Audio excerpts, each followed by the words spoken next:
Olá turma, tudo bom com vocês? Bem, chegamos aqui em mais uma terça-feira, né? E esse tema para a gente é fundamental porque a gente consegue fechar o período medieval com essa temática, tá bem? A gente vai tratar aqui na aula de hoje necessariamente sobre o século XIV aí, tá? O período do século XIV e querendo ou não um pouquinho do século XV, um período bem pesado, que é onde a gente consegue fechar mais ou menos o período medieval, tá? Aí fechando esse arco das nossas discussões. Principalmente aí o período que corresponde ao século XI ao XIV, que é o que a gente chama, o que os historiadores classificam como sendo a Baixa Idade Média. Tá bem? Então a gente vai seguindo e desenvolvendo as nossas temáticas aqui. Bem, antes de mais nada, a gente precisa recapitular o que a gente veio conversando nas aulas anteriores. A gente viu que a Europa, entre os séculos XI e XIII, passou por um período de desenvolvimento. Então, nós vimos melhorias na agricultura, o desenvolvimento das cidades, o desenvolvimento do comércio. Esses períodos são classificados e explicados também por muitas pessoas como renascimento comercial, renascimento urbano, tá? Se classifica aí dentro dessas terminologias. Eu não gosto muito de utilizar porque alguns alunos acabam comparando isso com o renascimento que a gente vai ver depois lá para o século XV, que já é outra vertente, tá? Mas acaba acontecendo também dessas explicações elas acabarem chocando. Só que, continuando, quando a gente chega aí no século XIV, a gente começa a perceber algumas problemáticas, principalmente, tá, na área rural.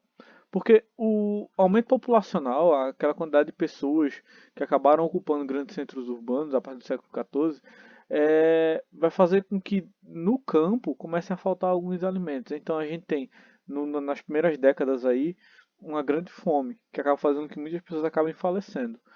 E como peso maior, sem dúvida nenhuma, a gente tem o desenvolvimento da peste negra, que é um dos maiores marcos do final do período medieval. Tá, que se estendeu.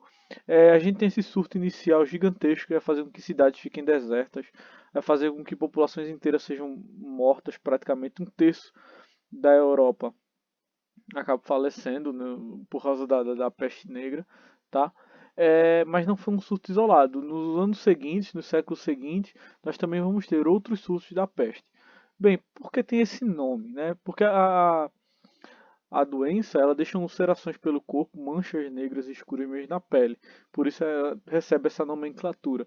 Por isso que ela recebe essa significação aí de peste negra ou peste bubônica, que é transmitida através de uma pulga, né, que acaba picando o rato e depois transmitindo para os seres humanos. Então, a peste no período ela foi classificada de diversas formas. A igreja dizia que era castigo divino, e muita coisa se falava, tá? Uma peculiaridade que é importante citar, deixar essa imagem em cima, mas por representação, que são os chamados médicos da peste, né? Que ficaram conhecidos por essas suas máscaras icônicas aí. Eram funcionários do Estado, trabalhavam mesmo, eles tinham uma função de contabilizar mortos e tantas outras coisas também, tá?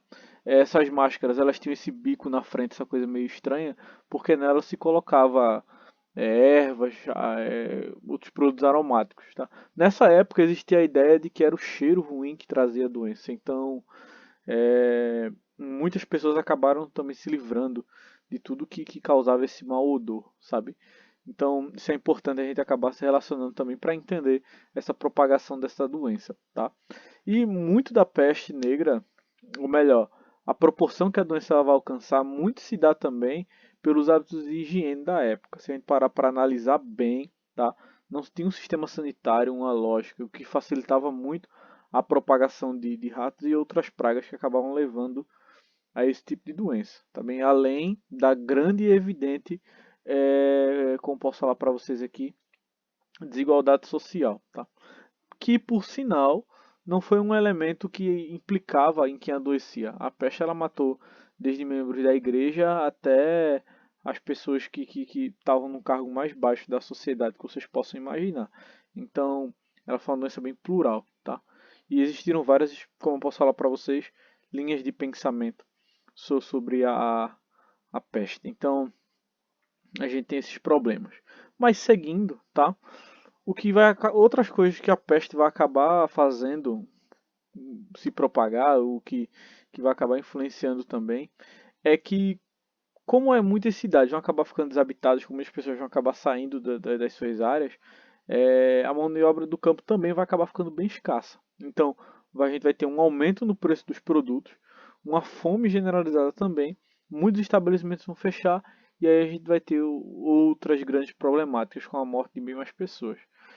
Eu deixo para vocês uma sugestão de vídeo. O Nerdologia ele trabalhou muito bem esse tema. Eu sempre vou indicar o material do Nerdologia porque é um material consciente. No final do vídeo, nas descrições, eles sempre deixam referências bibliográficas para quem quiser debater, tá? Procurar, fazer uma leitura por fora. Então ele tem um material muito bonzinho aí tratando sobre a peste bubônica, a peste negra.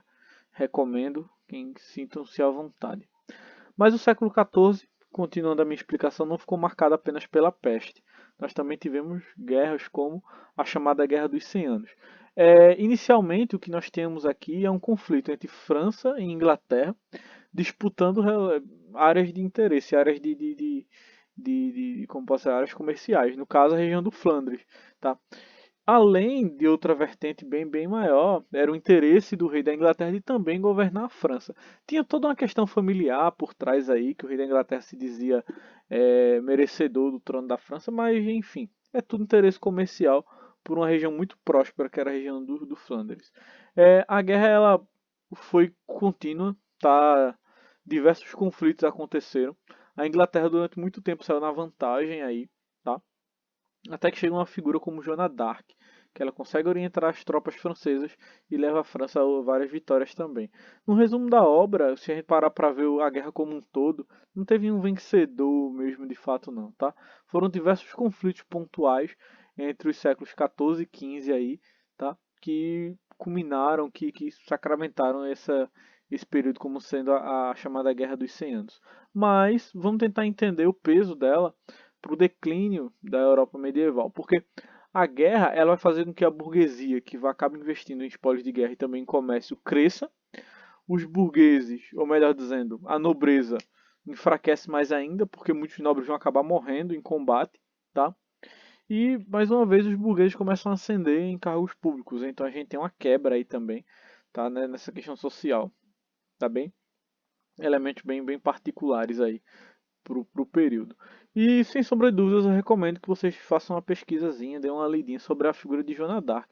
Tem filme, ela é citada historicamente em vários momentos. É classificada como santa pela igreja e canonizada. Tá no passado considerada bruxa, tanto que ela foi queimada viva. É uma história interessante, sabe?